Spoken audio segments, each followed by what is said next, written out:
कौन इनलाइटन कर रहा है समय समय पर?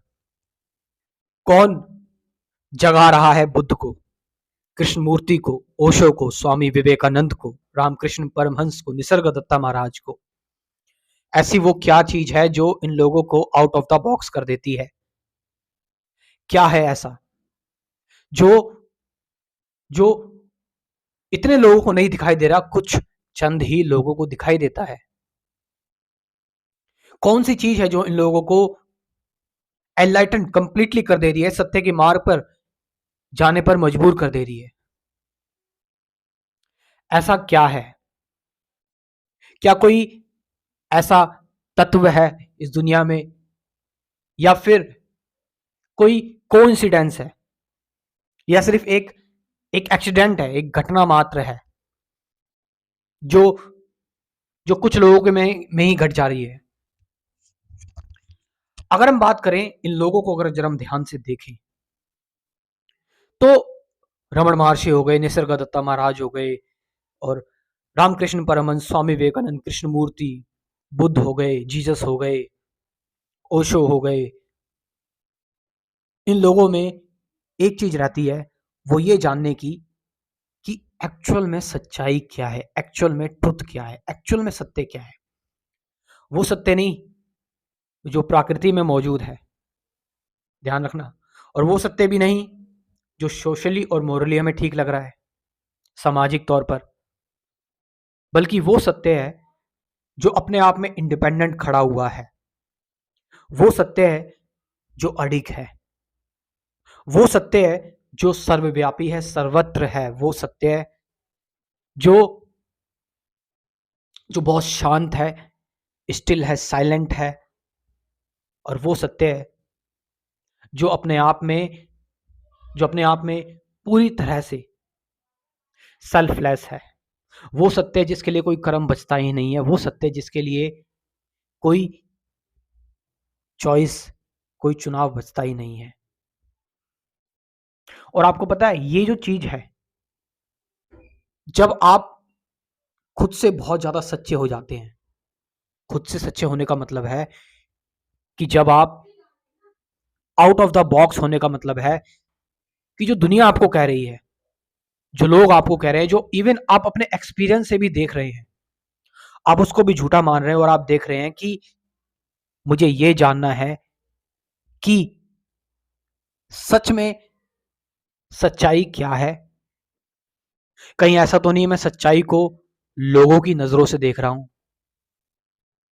मुझे सत्य देखना है, मुझे सत्य चाहिए जो सिर्फ सत्य ही है, जो रिलेटिव नहीं है, जो किसी के संबंध में सच्चा नहीं है, सत्य नहीं है, जो सिर्फ सत्य ही है, एब्सोल्यूट ट्रुथ।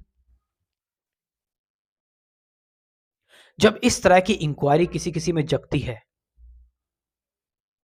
तो शायद फिर वो आग बुद्ध में लगती है, कृष्णमूर्ति में लगती है, वो आग फिर रमण में लगती है,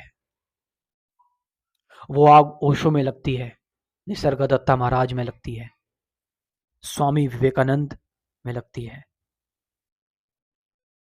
क्योंकि ये लोग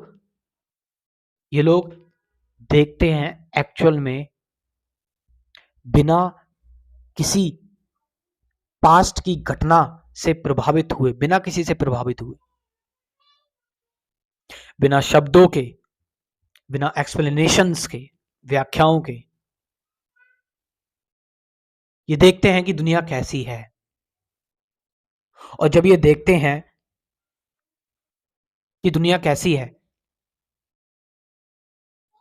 तो क्योंकि दुनिया शब्द नहीं है, दुनिया व्याख्या नहीं है, तो दुनिया है क्या? हम जो कुछ भी देख रहे हैं, जो कुछ भी हो रहा है, जो कुछ भी बन रहा है, बिगड़ रहा है, जन्म ले रहा है, खत्म हो रहा है, क्या इन सबसे परे कुछ है? क्या ये सिलसिला ऐसे ही चलता रहेगा? ये लोग इस चीज को समझ लेते हैं। इस चीज को समझ लेना ही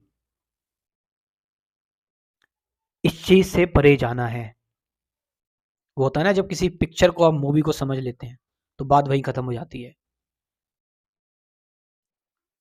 और मैंने बोला समझ आपको कोई नहीं दे सकता, मैंने बोला ये लो समझ लो, नहीं, वो फिर मेरी समझ होगी मेरे हिसाब से,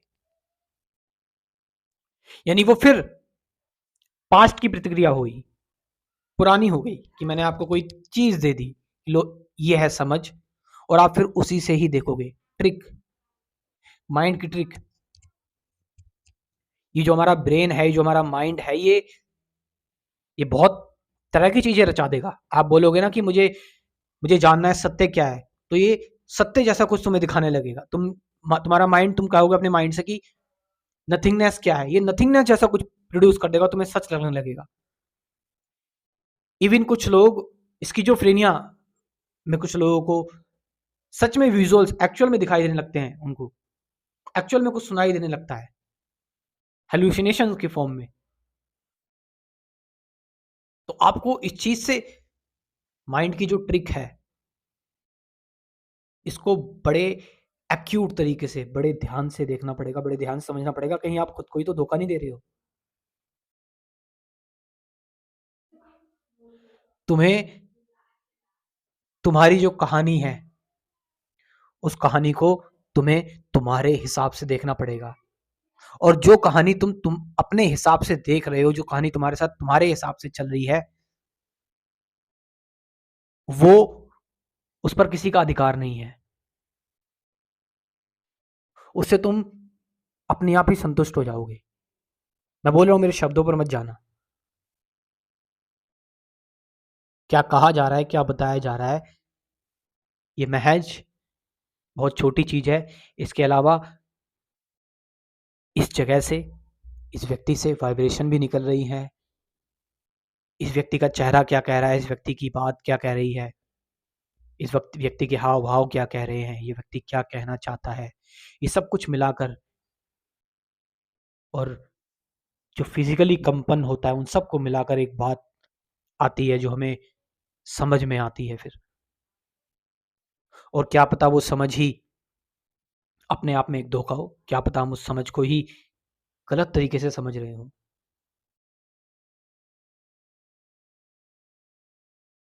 तो